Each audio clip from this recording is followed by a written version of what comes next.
Morning, everybody. It is a beautiful Saturday morning, and here we are here with a brand new interview guest. This is going to be one of the best interviews I've done since I've started the show. This is Webby Sports Roundup with Terry, with Joe, and me, Webby, and Tim, who is my bottle washer, and all the rest of it.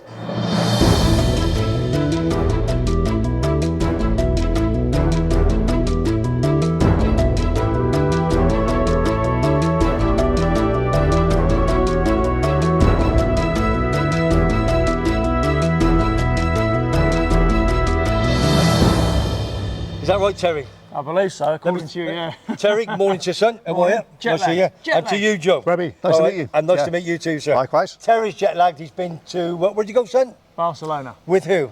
The missus? The missus. Nobody else?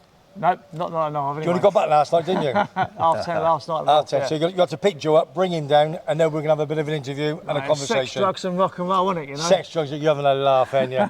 This is going to be a little bit different from my usual interviews, as you all know, is football supporters and football players. But this time we're going the other side of the bar and we're talking a bit of politics type of thing. This is out of my comfort zone. So I'm going to bring Terry in a minute. This gentleman, he is absolute legend. So Terry tells me, Joe, is it Blott? Is that what it's saying? That's it. Joe Blott. Yeah. Liverpool football fan, Yeah. to start with. Yeah. And you are, well, you're everywhere. Listen, I've checked you on Google, I've Wikipedia, I've done everything. You are one of the main men of Liverpool Football Club. And let me start. SOS. Yeah. You were the chairman, SOS, which basically was the spirit of Shankly. That's it. And you were Yeah. the chairman for 4 years. I was. Can you just give me a start, before you start on that, how you supported Liverpool, you brought up, Yeah. how you got into all these, basically, these companies and what you do? Okay. First of all, thanks very much for having me on. Real Welcome. pleasure to be here. So, 1965, Liverpool won the FA Cup. I was 4 years old. First time I'd ever seen anything on television. I went round to my gran and granddad's, so they had a TV then. Ian St John scored a winning goal. So you automatically think, well, you're going to be a Liverpool fan. But my uncle had other ideas. He was a big Everton fan. Of course. So he took me to an Everton Wolves game in 1966, which is when they won the league that year. And he thought he'd got me, but he failed. Because St John, Roger Hunt, Ian Callaghan, Ron Yates, all held. Everton won the league? Everton won the league, Do you know, we always talk about the FA Cup of Everton Sheffield Wednesday of 66, Yeah. but never talk about the league. Yeah, sorry, yeah, what was it? Yeah, well, they won the league 65. Sorry, yeah. Thank you. Yeah, thank you. No, that's and okay. then they won and then they won the cup in 66. So yeah, he thought he had me, but he didn't. Yeah. So yeah, Liverpool fan through and through. First FA Cup final. It was the Charlie George final when I was crying. Yeah. Well, we had that a couple of weeks ago when I interviewed We Terry. had Simon talk about this the other. No more exposure on that one. No, nobody scored. Not when he slid up, scored the winning goal 2-1, did he? Yeah. I remember that, yeah.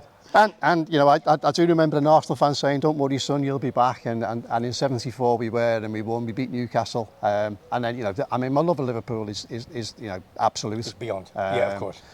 And I've seen some fantastic things. I've had some fantastic journeys. Obviously some tragic heartbreaks, which I know we'll touch on later. Okay, yeah, sure. But at the same time, you know, what you know, if you're going to fall in love with football, you know, you can't be better than Liverpool in many ways. And in terms of that's where Spirit of Shankly came about. That's the main thing I want to talk about. Yeah. And I'll be honest, I wasn't involved in it at the outset. Okay. Couple of reasons for that. One was the job I had at the time was called politically restricted. So you couldn't get involved in politics, which is, you know, because if you're advising councillors or MPs, then you have to be impartial. So anything I did in those days was like under the radar. Yeah. But obviously the actual work of Spirit of Shankly had to be over the radar because it had to be about ousting Hicks and Gillette, the owners. You know, so it's just saying about how Liverpool, you know, it was such a fantastic football club, well run by an individual So family. the Spirit of Shankly, when did that start? Is that way before you, or? Well, no, it only started 13 years ago. Only 13 years, okay. Yeah. So that's when the owners then, the Americans, Hicks and Gillette, Yeah. were literally taking Liverpool to the brink of of collapse. A distinction, yeah, okay, They were like a version of the Glazers, really, weren't they? Were they? Borrowing and putting the debt on the club. They were, Yeah. and there needed to be an uprising, and there was, you know, and I think, you know, the spirit of Shankly set up. We had marches on the streets, we had, you know, rallies in different theatres about doing stuff. So many people got involved in that, and when the new owners, well, current owners, Fenway Sports Group, eventually took over, you know, they actually said it was fan power that made the difference, and quite clearly that's why then the roots were being set in terms of how you can hold not only Liverpool Football Club but football in general to account. And that's the role of Spirit of Shankly, really, and that's the role of any supporters trust of any football club, is to hold the owners of that particular football club to account. What happens on the pitch, you know, needs to stay on the pitch, because, you know, at the end of the day, you know, the four of us here are all footy fans. I mean, we want to watch people kicking the ball about and having a great time. But behind the scenes, off the pitch, you know, the stuff that supporters need to get involved in to make sure that going the game is actually very, you know, a good experience. So being a chairman of the SOS, obviously one of the biggest clubs in the world, Liverpool, with the rest of your Real Madrid, your Barca's, your Man United away, what sort of time consuming was it for you to be, or is that a silly question, to be the chairman of LSOS? You know? It was massive, to be honest with you. It's literally a full-time job, but we're all volunteers, so we don't get paid. No. But as you just said, you know, look, we're in the top half a dozen of world clubs. So so everybody wants a point of view from us. So the media is quite heavy, but also as well, you know, let's be honest. Liverpool football fans aren't slow in coming forward in saying things are wrong. So there's always lots of activity we have to get involved in, and you know, some of the scrapes that Liverpool got themselves involved in, you know, in the time I've been chair. Sure. And you were elected, weren't you? I was. 16 board elected and whatever, I think. Well, that's a slightly separate one. So we got Spirit of Shankly where the members elect people. So it's a democratic process, and then within that, then the management committee elect the chair, vice chair, and secretary, as you would in a normal other organisation. But then separate to that, which follows the European Super League, we created a Liverpool FC supporters board. I'm made to know that as well. And I'm more than happy to chat about that in terms of where that is as well. Well, love to know. That's another big thing. I mean, were you for it or were you against it? The Super League? Totally opposed to it. Totally opposed to it. Yeah. And I think, you know, I mentioned before about fan power. I think what football clubs and football owners who, you know, Russian oligarchs and, you know, venture capitalists who are based in Boston or you know, nation states have got no idea what local fans do. And they don't realise as well that opposition fans actually talk to each other. So we have 90 minutes of vitriol, you know, during a football match. But the rest of the time, we've all got a common goal, which is about making football good for football fans. With football without fans is nothing. So on that Sunday, when the European Super League news broke, within an hour, the FSA, Football Supporters Association, had myself, the lead from Arsenal, from Man United, from Tottenham, all on the phone, and we were all, you know, up for it. And we know that within 48 hours, the European Super League collapsed. Collapsed straight away. You know, but that's fan power again. You know, that all of that, and the media, you know, so obviously we're into that. But you know, the European Super League was wrong on so many levels. But the basic thing was that it was the whole thing about football. Just saying about, you know, 22 players kicking a ball around a pitch. It's because it's a level playing field at that moment in time, and the team who win. Sometimes it's a fluke. Sometimes it's just because they're so good. What they wanted was that they wanted a European league that you didn't get there by competitive advantage. You got there simply because of your reputation. Reputation, That's power. just wrong. No, I know. And from a Liverpool fan's point of view, we were always going to be in there because of our European heritage. Of course, for sure. But that's not right. That's not fair on Coventry. It's not fair on York City. You've never even have an opportunity to go up, and they're going to stop promotions and everything else. You know, that's not what football's about. Football's about, wow, Leicester City. How on earth did they win the Premier League? Exactly. You know, 500 to 1,000. You know, how great must it have been to be a Leicester City fan then, and how difficult must be for the Leicester fan now. But that's football. They've nearly all gone, left, haven't they? The team is decimated. Exactly. And you know, but that's the highs and lows of football, and that's what makes it so good for us. You're only as good as your last day. It's just money. Absolutely.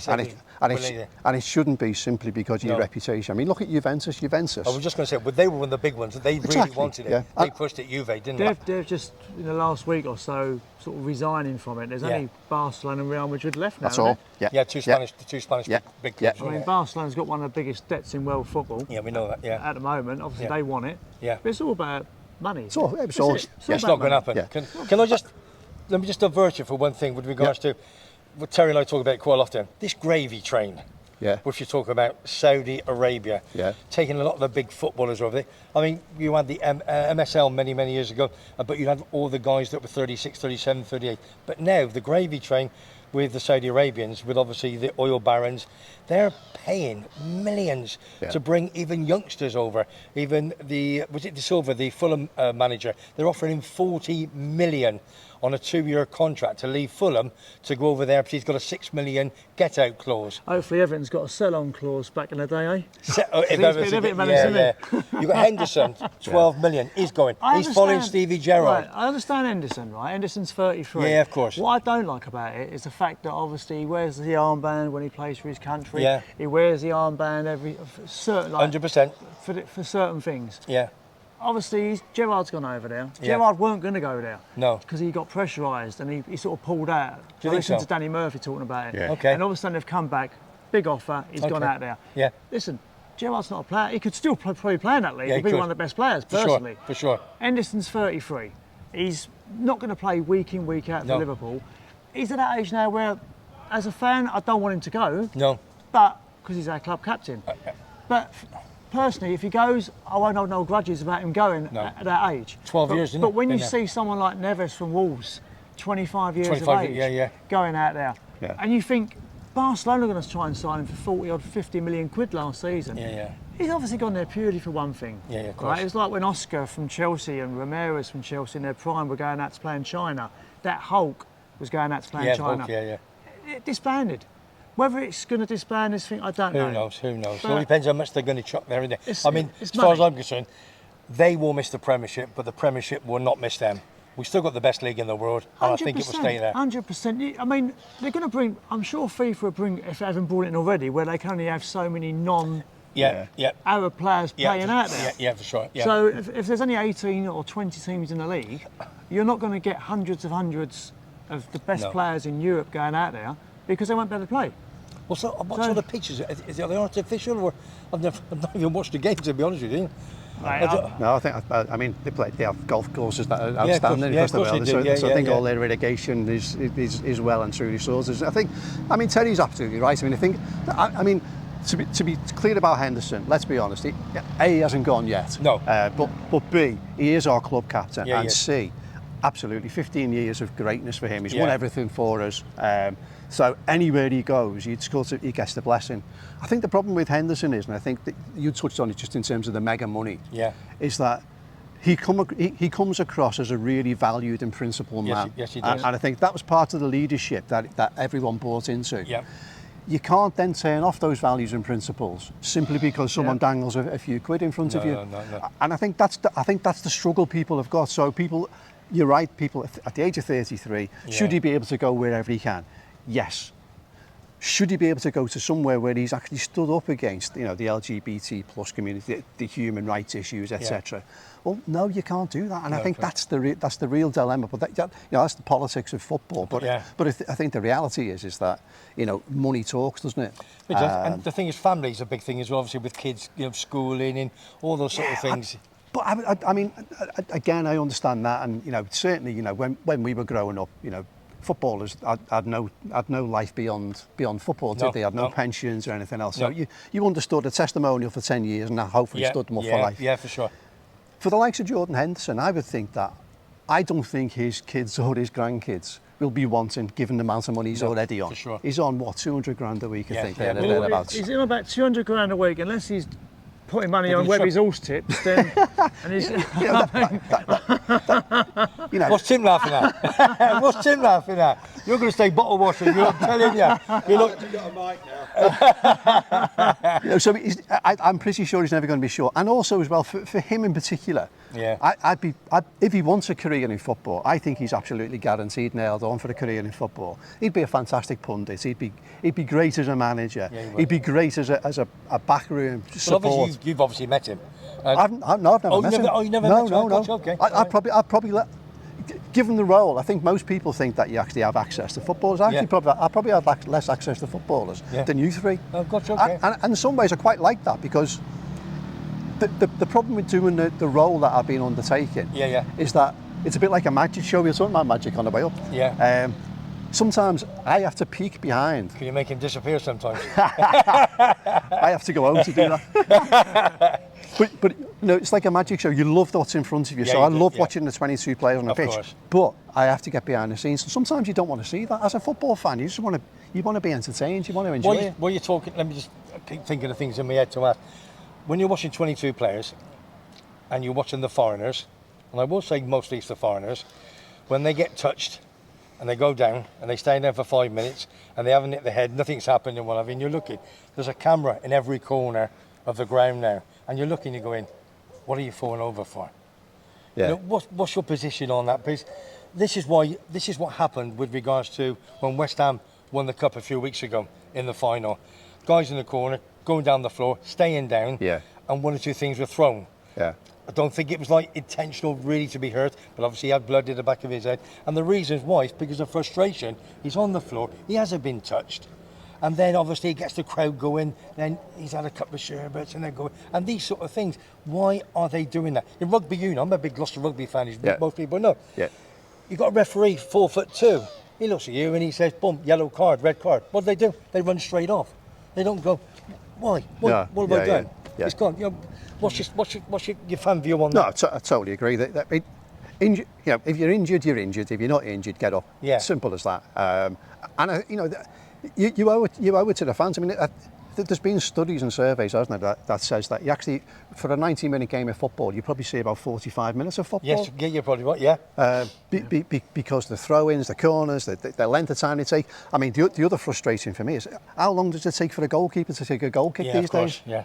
You know, it's like go and get a drink of water first, and then I'll go and get the ball, and then I'll ask the ball boy to pass the wrong ball to me, and I want that one over there. Then they walk across the 6-yard box, and then they'll take another 10 seconds, and then it's 30. In all honesty, Joe, when we beat Barcelona 4-0 at Anfield to get to Madrid, I think Milner went down for about 5 minutes near the end. I was quite happy he stayed down. That's not right. Milner's one of my favourite professional players. Yeah, he's not gone on the gravy train. No, of course not. Has he got a Brighton I'm for 1 year? surprised. Yeah, we said that. I thought he'd go Leeds myself. But yeah, there's professional moments. Look, look, you know, we laugh at those things. You know, the classic when. In the derby 2 seasons ago. Pickford. Gordon Pickford always, every time he gets you watch Pickford straight on the floor. Well, weren't he? Yeah, and he loved it. He loved it. He did, in the last minute of the game, Alisson took an easy ball and he went flop on the floor. It was hilarious, and you know that's what football should be about. Fun should be about engagement, but it shouldn't be about cheating, which is what that is. Yeah, for sure. Is Pickford an international goalie? I think he's a poor goalie, to be honest with you. Are you an athlete? I've not had a drink of beer for 3 days, Terry. No, just have a look, please. I'm detoxing. You're I'm shaking. It's been 8 hours. You should do after bath. Let's move on quickly. I want to talk a little bit about 2 years ago. Well, last year, May the 28th, 2022, Real Madrid-Liverpool in Paris in the final. Well, I know we obviously we all flew to Paris together. This is the Champions League final. Over in Paris. The problems that you had there. Me, Joe, and my mate Alan, we all flew out together. Funny enough, Joe got interviewed by that French magazine in the centre of. So you got 70,000 Liverpool fans in a fan zone, no aggro whatsoever. Yeah. Right, the police just stand there watching it, no problems whatsoever all day long. Okay. Until you get to the stadium, and when you got to the stadium, straight away, and I've done about 60 plus European aways, plus England games as well, and you got a vibe that this ain't right. No. And when you got to the stadium, literally about 3 hours before, and there's 20-30,000 Liverpool fans in a holding tunnel, and they're letting one through at a time. Okay. straight away you knew. Yeah, someone's going to kick off. And there was a lot of older heads at this final. Generally, a lot of the European games now, a lot of the older people have been your Barca's, your Madrids, your Milans. I can't be asking, I've been there 3 times, you can have my ticket, right? So give it to maybe a son or whatever. But this final, there seemed to be a lot of older heads I haven't seen a while at this final. Yeah. And because a lot of them probably were at Hillsborough, maybe there was at Heysel, I don't know. Yeah. It was calm. It was calm, but it could have got out of hand. It's baking hot. You're left for 2-3 hours trying to get into a stadium. So what kicked off then? What kicked off? A lot of local people, a lot of like North Africans, there's a lot of Moroccans, Algerians. Because Saint Denis, people go, it's Paris. Saint Denis is not. It's not Paris. Saint Denis is outside Paris, and it's like Beirut. It's not a particularly nice. Are you area. saying that all the people outside never had tickets, or lots had tickets? There was talk about fake tickets, wasn't there, trying to get through. That was every single person you see on videos on YouTube. Yeah. Getting into that stadium without tickets, were not Liverpool fans. No. They were local youths. Okay. And obviously, yeah, we lost the game. We come out, then it's your safety. You're seeing people like mums and kids getting attacked. Tear gas as well. Yeah. We had the tear gas before we went in. Yeah, yeah. And it's just totally wrong. And again, a lot of obviously the next day we flew back and I think we had a stopover at Barcelona for about 3-4 hours, and Joe was on the phone constantly talking to various members of the club and there was the media. No fatalities, was there? No, but it could have been. Liverpool fans saved lives that night, without doubt. Yeah, for sure. Yeah. I mean, we had it in Athens 2007. The same thing happened. They had a stadium that wasn't fit to host a final with no turnstiles. Gotcha. And it could have been another Hillsborough Athens. And again, UEFA are using all these stadiums, and the facilities are just not up to scratch to host the final. No, I know. And they've got the Rugby World Cup there later this year, and I guarantee you there's going to be problems when they have that. So yeah, that's in September. I mean, Joe can talk more about what happened in Paris than me, because obviously he was liaising with the club and for sure. and the media, weren't you? I mean, literally, we got back to Barcelona. I don't think you had a beer, did you? I mean, you're constantly on the phone. No, and that's part of the responsibility I have, so you're right about the daytime in Paris. I had sort of media stuff to do, but equally, wanted a few beers, wanted to enjoy the game, but I always take it easy, and you sort of, you know that there's going to be a call somewhere along the way. Yeah, there's a vibe. So I got a call as we were heading up to ground, and like you, we were there for like sort of 3 hours before kickoff. So all this nonsense about Liverpool fans arriving late, it's just absolute rubbish. Shutting the turnstiles was horrendous. It's the usual narrative. And I got a call from our liaison, and they said, if you had it's busy where you normally come in. So it's this the gate 4, wasn't it? Don't come in that way. If you can, go somewhere else. And as it happened, the lads I was with, they'd all wanted to stop off for the last pint. Yeah, of course. And we had, and luckily there was then a fork in the rail. So we took the route that way, came in the Real Madrid end. As soon as we came into the Real Madrid end, your eyes were stinging. So this wasn't a Liverpool issue. This was about how they treated football fans. Of course, because Real Madrid, even though it's not publicised as much, because they didn't have the same sort of tunnel in to get in, but they had the same issues with the police. They had the same issues with the local youths. It was horrendous. But I didn't show my ticket when I first went through the first gate, because the 3 stewards who were there were on the floor rubbing their eyes. So they'd been affected by it as well. These low-paid individuals who were just there for the day, get a few quid in the stewards, and they're basically feeling the same. I know. But I mean, Terry's right after that. I think the thing that kicks off, and this is the politics bit, isn't it? Is that you eventually get into the ground. You're all worried about what's happening outside. You're worried about whether your mates have got in, and your family and everything else. And then on the board, you see the match is going to be delayed because of late arrivals of Liverpool fans, and you know that's not true. No. And you also know that straight out of the Hillsborough playbook, that it's let's push the issue onto football fans, and then you come up with they talk about the fake tickets, which was industrial scale fake 40,000, what did they said originally? Fake tickets, counter the fake ticket, but also people bunking it. Absolutely not true. And so from that moment, and Terry's right, and it was actually literally we were in a separate hotel, and I was on the phone at midnight talking this through with people. And we had to stop it, and that was the main thing. So you say we lost the final. Sometimes I even have to think about what happened. Was there a football match? Yeah, I know.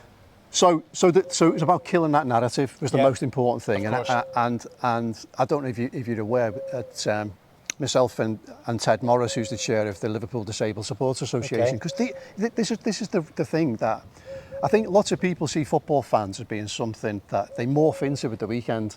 Actually, ordinary people, 6.5 days a week, but suddenly football authorities and the police and the media portray us as being something different. But exactly the same. Mad dogs. And also there are people who are blind, people who've got physical disabilities, people who have life-limiting illnesses. They should be at that game celebrating the same way that us do.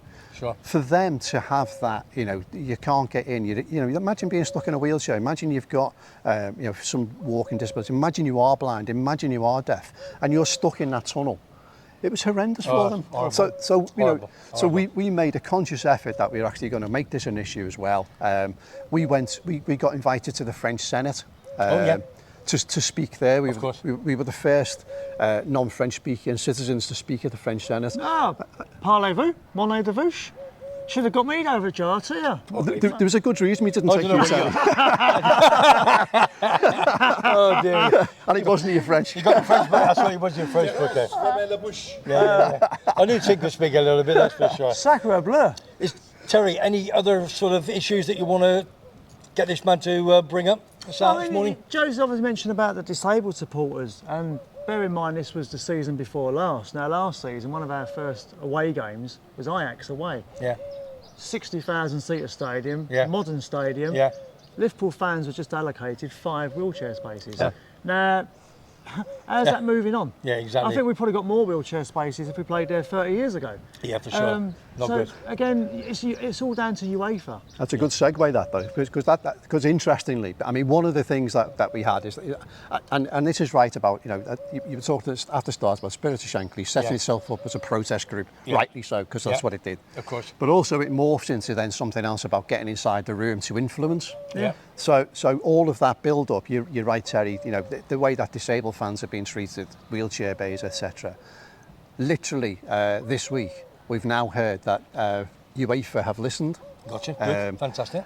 And they've now given proper allocations so that if a ground holds less than 12,000, 20,000, 30,000, 40,000, 60,000, and it's graduated then in terms of how many wheelchair bays you have to have. Limited, so they have to have that now, and so that's part. So I'm really pleased that it's not just about protest; it's about using the power of the fan to influence football for the greater good, and so that kind of thing is critically important. And we've seen some of the changes already from UEFA. You mentioned about the ground issue in Istanbul. The problem with that was. The problem with that was the Istanbul game was arranged years ago. I don't think that'll happen again now because UEFA have given a guarantee that they will involve football fans in choosing the next round of games. Is football moving forward fast enough pace to make you happy? No.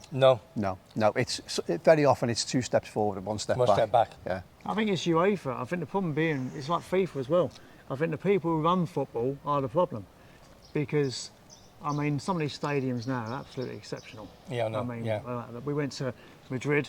Liverpool fans go over there. You got Liverpool, like the boss lot, doing what they do, putting venues up.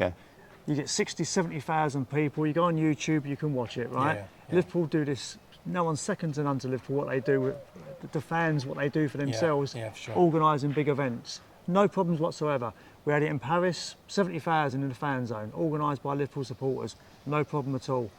The problem is when you get to the ground, and it's the people running the football, which is the issue.